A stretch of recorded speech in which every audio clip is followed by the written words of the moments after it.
Hello and welcome to The Wrap, your weekly look at North Carolina politics from WRAL. I'm Travis Fain, one of the station's state government reporters.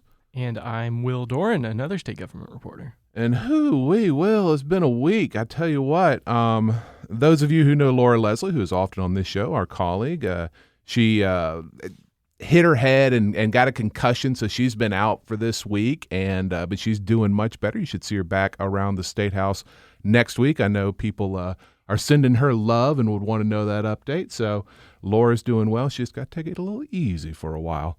Yeah, we saw her the other day, and she was looking great, though. So hopefully she'll be back on her feet very soon. So I wanted to hit that up off the top. But speaking of hitting things, Beth Wood, state auditor, was in court this week. She pled guilty to, I don't even remember the charge, Will. Hit and run. Hit and run, because she ran a state-owned vehicle into another vehicle in downtown Raleigh. But that wasn't the only thing she said. She also acknowledged, for the first time that we know of publicly, that she had been drinking before the accident. I don't think that's a surprise. Will, can you guess how many glasses of wine she said she had, what the number was? I'm going to guess that she put herself below the legal limit, probably. Yeah, I'm going to guess the amount that every person who's ever been pulled over by a police officer after having been drinking said it was, which is 2. That seems to be the universal answer. I only had 2. I only had 2, officer. So she had 2 glasses of wine, she says. She says she was not impaired, but she did leave the scene of the accident conveniently into a law office of her friend, Rufus Edmondson, which was right there. And unfortunately, it seems like the lesson here is kind of clear. If you're in an accident like this and you've been drinking and it's right outside your friend's law office, you should go hide in that law office so that you can not be charged with DUI. I don't see. Yeah, she's just looking at a very small fine here, a relatively minor charge. It is, still a criminal charge, but right. It's minor, and it's certainly not a DUI. A significant, obvious hit on her, character, perhaps her political future here. So I don't want to pretend like there are no consequences. Also, 2 other people were charged with basically obstruction, failure to give information to the officers. That's a Jonah Mendes, age 26, and a Ryan McGirt, if I'm pronouncing that correctly, 29. I don't know either of those 2 folks, but apparently they were with her on that evening. Gun bill vetoed today. Governor Roy Cooper vetoed Senate Bill 41. Tell us quickly what that one does. Yes, this is it does a bunch of things, but the main thing is it repeals the state's pistol permits, which are when you want to buy a handgun, you have to go to your local sheriff and say, hey, I want to buy a handgun, and the state law requires that you check me out first. So the sheriff spends some time, and this is a big concern of conservatives, sometimes that check can take weeks, even months. Especially in urban areas that happen to have Democratic sheriffs. Yes, there were actually lawsuits against the Wake County Sheriff, and I believe maybe Mecklenburg. I'm not sure, yeah. But definitely the Wake County Sheriff accusing him of purposefully slow walking these permits to, as essentially a soft form of gun control. And so there's just, really been this conservative reaction against that because, when you want to go buy a gun, who wants to have to wait for months and months to get this permit? However, one thing that these permits do is they apply to private gun sales, which the federal background check does not. So, Travis, if I wanted to sell you a gun, or if I wanted to go to the state fairgrounds to a gun show and buy a gun there wouldn't necessarily have to be any sort of background check if these pistol permits do get repealed. Yeah, if you're buying it from a private seller as opposed to a licensed firearms dealer. So the Republicans will obviously try to overturn the governor's veto here, which is where we start to get down to the math. We've talked a lot about how House Republicans are one short of a supermajority, so they only need 1 Democrat to go along with them to overturn vetoes. Republicans in the Senate have their supermajority. 3 Democrats voted for this bill in the House. That's Representatives Lucas, Willingham, and Ray. Ray is interesting because he had co-sponsored a similar bill, another gun bill along this same lines. A pistol permit repeal, yeah. And then voted against his own bill. So who knows where? And now he's voting for the same idea in a different bill that he was not the co-sponsor on. So I don't know what to think of that. We talked, I think, before about how we expected the governor probably to veto this because when you're a Democrat, nationally prominent, you make statements on guns. I don't know what will happen on the veto override. Republicans could absolutely get a Democrat to come over to their side on this or stick with them on this, or they could, pull the vote when a couple of Democrats are absent and they don't need the bigger margin. Or, like with basically everything we're going to be talking about this session, they could just, let that veto happen and then just stick this in the budget. Right. I hadn't even thought about that, but that would not surprise me. We will see, I think, the House budget on Wednesday.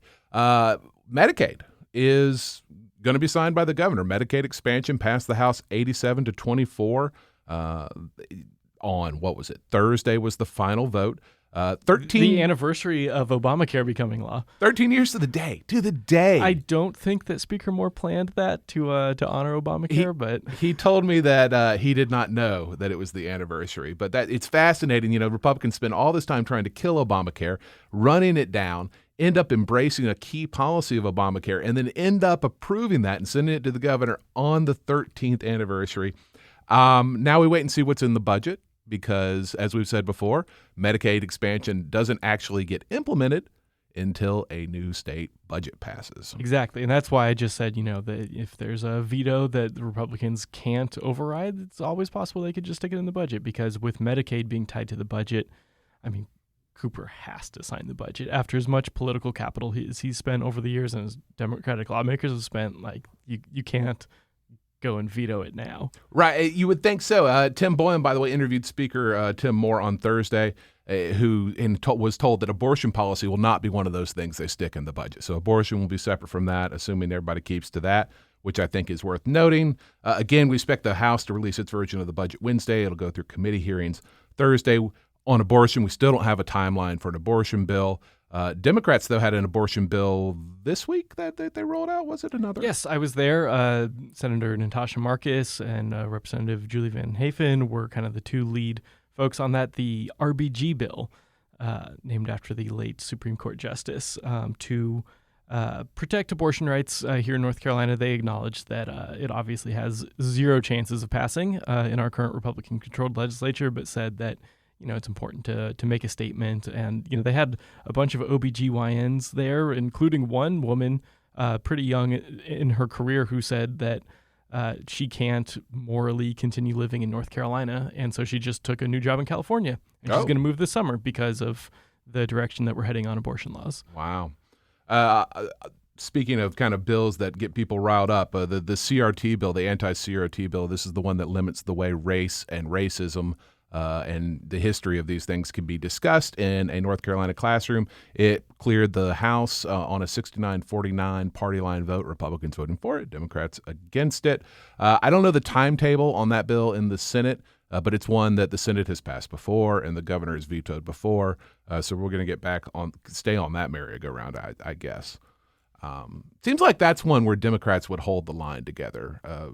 And be able to uphold the governor's veto unless there were some absences that allowed them not to. I think that's a good analysis, yeah. Sports gambling. 2 committees this week, right? 3, actually. Oh, boy. It's a moving trifecta. Hit the parlay. No, it is moving very fast at the legislature here after really kind of an inauspicious end in the last session. If people remember, it passed the Senate, not without controversy, obviously, but, by a decent margin. But then it got to the House and things just completely fell apart. And, I was there, and so was Brian Murphy, our reporter, covering this when it was happening. And, some of the sponsors were just throwing out concessions left and right on floor amendments before the vote. Like, okay, you represent Greensboro and you're going to vote for it. How about we'll give this school more money in the bill? It was just, and then even despite all that, it ended up failing by 1 vote. And this time it's back, and it seems to have really solidified support at the legislature from what I've seen. Lawmakers on both the left and the right, because this is one of those bills that has both bipartisan support and bipartisan opposition. But this year it does seem to have significantly more support than it did last time around. Yeah, and it cleared the committees. We expect, I guess, the House to vote on this presumably next week. Fiscal note came out on the bill. $3 million will be the tax revenue from this in the first 6 months because the operators are going to be able to deduct all sorts of bonuses and promotional credits, like the thing where they're like, oh, we'll give you $1,000 to place your first bet. That'll be deductible. So if you ever wondered how do they afford to do that, well, it's because it's subsidized by not having to pay taxes on it. That revenue climbs, according to the fiscal note, in subsequent years to $42.6 million. That's for 27-28. That would be below the $49.8 million Virginia got from sports wagering in tax revenue in 2022, which was its second year as opposed to further down the line for us. That's all from some reporting by Brian Murphy, the aforementioned Murph. Blue Cross Blue Shield. This is a bill I want to highlight because it's like a big business fight that may not get a lot of pub. It'll get some. Yeah. But it's kind of a big deal. There's a bill the Blue Cross Blue Shield of North Carolina wants, kind of a loosening of regulatory changes, says it will make them more competitive with other large insurers out of state. The state insurance commissioner, though, Mike Causey, says not so fast. Well, and he has some experience with businesses trying to fight for regulatory changes, doesn't he, Travis? Yeah, he said some of this is a la Greg Lindbergh, reminiscent of what Greg Lindbergh, who is under at least 2 federal indictments right now, wanted to do that would allow him to invest more of the insurance premiums that come in every month. Insurance is a cash-rich business because people pay premiums every month. Invest in his own companies. Blue Cross Blue Shield says no, the bill doesn't do that at all. I ain't going to sit here and tell you that I know exactly what this bill does. It's complicated. Sponsor John Bradford in the House says the bill is going to morph, so we'll just kind of let that percolate and see what happens. But it's going to be one of several kind of big business fights, and I'll put the building codes issues that you're about to talk about into that same pot. This is like an industry is seeking significant change. Yes, and this is something that's kind of been a trend the last few years. So I don't think this should surprise anybody, but the construction, the development industry really wants a rollback of regulations. And that means zoning rules. That means, how inspections get done. And there were 3 different bills kind of along these lines that moved forward in committee this past week that I covered. Basically, all of them are aimed at speeding up construction of houses. The sponsor, Jeff Zinger, who is himself a developer in Forsyth County, said that, things are going so slow right now that especially because of inflation, you'll start a project and then just wait to get approval from the city or the county. And then, months go by. And by the time you actually get your approval, what do you know? Material prices have skyrocketed and suddenly your investors don't really want to pay for this project anymore. And so then, everything just sits empty. Senator, it seemed like the people who were against the bills, because there are people against these bills, acknowledge some of these issues. So we got to do something. Yes, right? It's one of those things everyone agrees, okay, housing prices have skyrocketed. We've got to do something to fix it. Increasing the supply of houses should, in theory, if anyone's taken economics in college, fix that issue. It's a simple supply and demand kind of thing. But the city governments and the county commissioners, their lobbying groups for, all of them across the state, aren't totally sold on this. They're down with some of the changes, but some others would take some power away from them, and they say it could lead to unintended consequences. Plus, like a house falling down. But yeah, you don't want to sacrifice, safety for speed. Even though you do want to prioritize speed, you got to find that balance. Right. So that's one we're going to continue to watch. It's kind of a package of bills. Bill to ban vaccine mandates, House Bill 98, cleared House Health today. That was on Tuesday. But it's not the bill it used to be. Basically now it just says that state entities, local governments, schools can't require employees or students to get the COVID-19 vaccine. Doesn't affect any other vaccines. Once this bill said schools could not require students to wear masks, that language is out, so schools can still do that. UNC hospitals was carved out. It's a state entity, but they would still be allowed to make their employees take the vaccine. I think we've got peace in the valley for the most part on that one. A lot of Democrats are still against it, but it seems to have been negotiated down. Yeah, the fact that the Republicans have agreed to make some of these changes that you've mentioned shows, I would think, that they're hoping that this bill can actually pass and doesn't have to just exist as, purely a messaging bill, but, could actually become law. I think it probably will. The Cooper administration has worked with them on that. Tell us about the opaque transparency bill, as I've described it in my notes, because I just think that's funny. Yeah, so we had a pro-transparency bill that got debated in committee the other day in just about the least transparent way possible.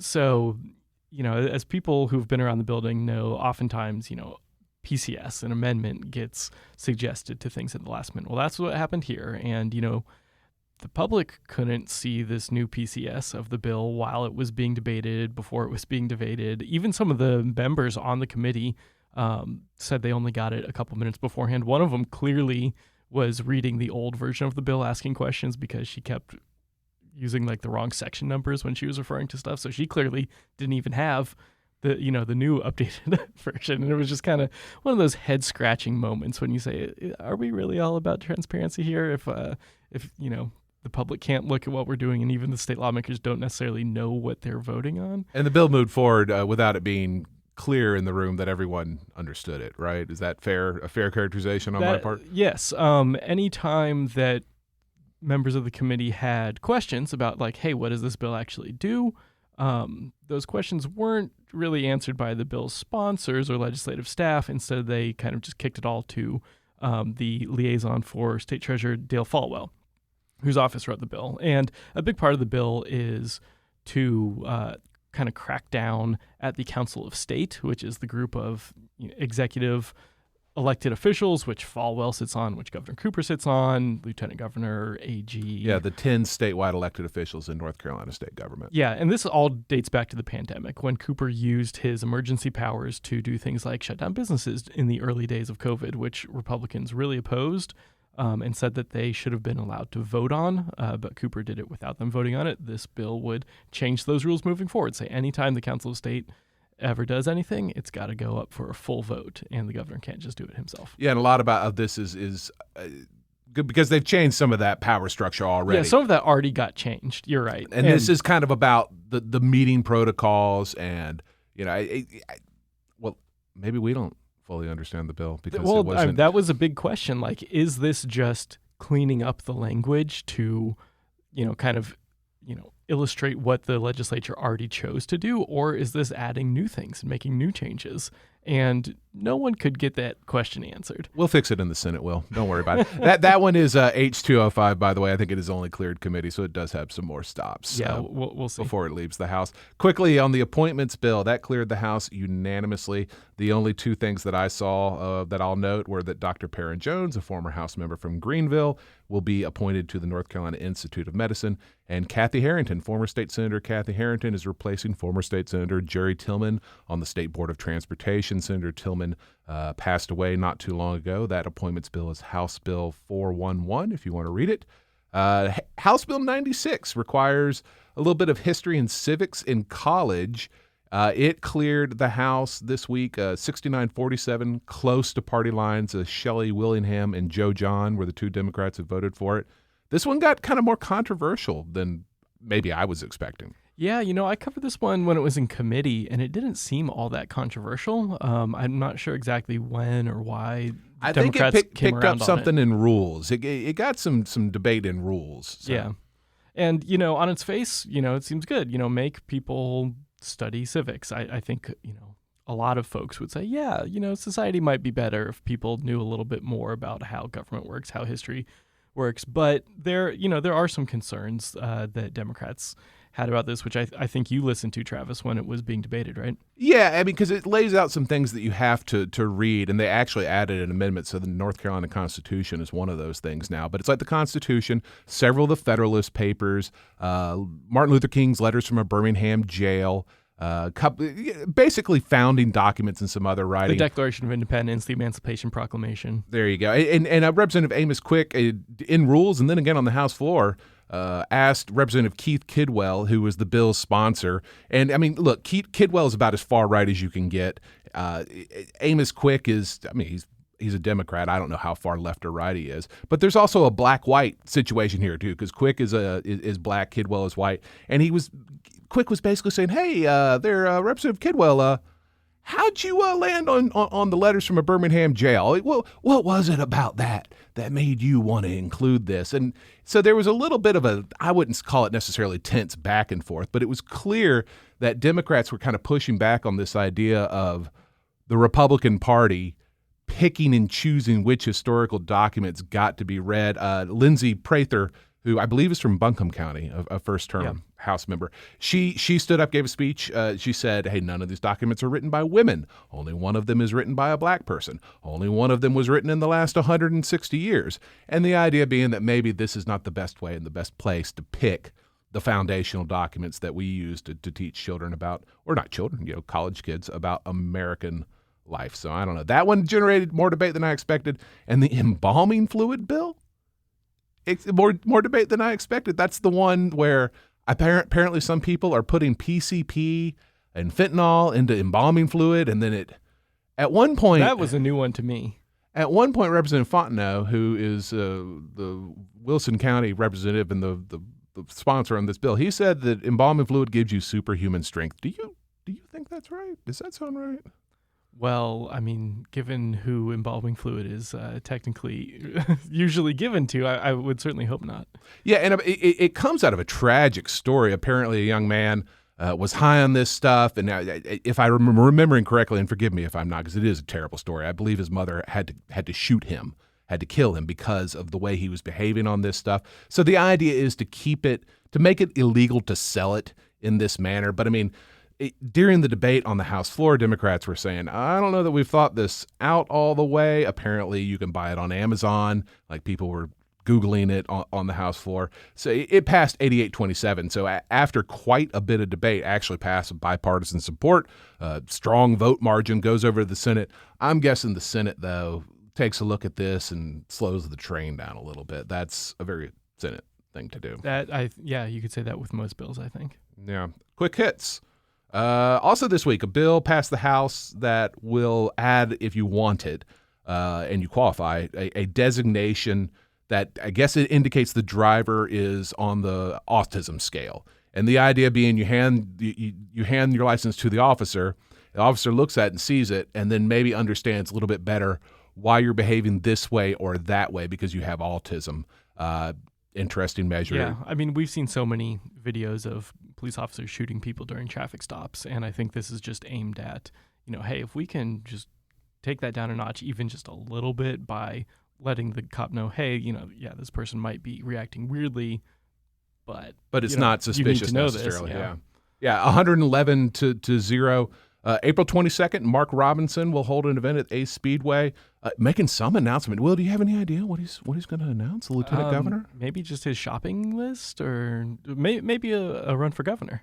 You think? Well, we'll have to wait and see. I guess we'll have to wait and see. There's no way to know. Speaking of politics, Judge Allison Riggs, who many will remember as a civil rights attorney, voting attorney for years and years and years, who the governor appointed to the Court of Appeals, right? Correct. Yep. She is up for re-election in 2024, or for election in 2024 to the Court of Appeals. And I saw my first campaign donation email. I don't know how I got on that list. I'm on everybody's dang list, I think. But so that went out. So, hey, it's 2024. Gary Robertson, our colleague at the Associated Press, pointed out to me that she also recently issued her first opinion from the Court of Appeals. I guess if you're going to run for re-election as a judge, you should at least write one opinion before you start asking people to fund your next campaign. Maybe that's a rule. There's a new caucus, the NC Young Republican Legislators Caucus. You have to be under 41 years of age. Jake Johnson, the youngest member in the North Carolina General Assembly, is the chairman. David Craven is in it from the Senate. I saw 5 members listed. Charles, is it Dingy? That's a good question. I should have looked this up before we went on the air there, folks. But Charles Dingee has announced a run for state auditor. He is a former chairman of the Wake County Young Republicans. According to his website, he started in banking. He is now a small business owner. I'll also mention quickly, Colin Campbell reported Charlotte Libertarian Mike Ross running for governor. So we got a Libertarian candidate for governor. All right. We'll be on the lookout for how that campaign goes. You think Mark Robinson will get into that race? We'll have to wait till this Ace Speedway event to find out. Man, if only there was some way to speculate on that. Next week, I think we mentioned that the budget is going to be released on Wednesday. Yep, party time for all the party time for Dawn Vaughn and no one else, right? We love you, Dawn. Appropriations meetings the next day, so kind of a marathon of meetings to go over it the next day. The House is planning floor votes, not on the budget, but on other bills, Tuesday, Wednesday, and Thursday of next week. Tuesday session starts at 3 p.m. I don't know what time the Senate is getting going next week, Will. I don't know if you... The Senate's always late anyways. The Senate will move in due time. President Joe Biden going to be in Durham Tuesday. In fact, we got a bunch of federal people coming. I was told that Michael Regan, the head of the EPA, will be in North Carolina Wednesday. And then Pete Buttigieg, the Department of Transportation head, that he'll be here next week. I think he's coming to the Charlotte area. But Joe Biden, the president, in Durham on Tuesday. I think they're all going to talk about infrastructure. There's so much federal infrastructure money right now. Yeah, billions of dollars for everything, bridges, clean water, you name it. And they want to brag about that. Yeah, and you can kind of get used to that because we're a swing state. And as one insider pointed out to me, a short flight from Washington, D.C. So there you go. I think that's all I've got for the good of the order. You got anything next? Nope. Let's wrap it up. All right. Thank you, everybody, for listening. We really do appreciate you. Thank you to Laura Leslie, who I hope is not using her weekend to listen to this, but we'll see her back next week on The Wrap.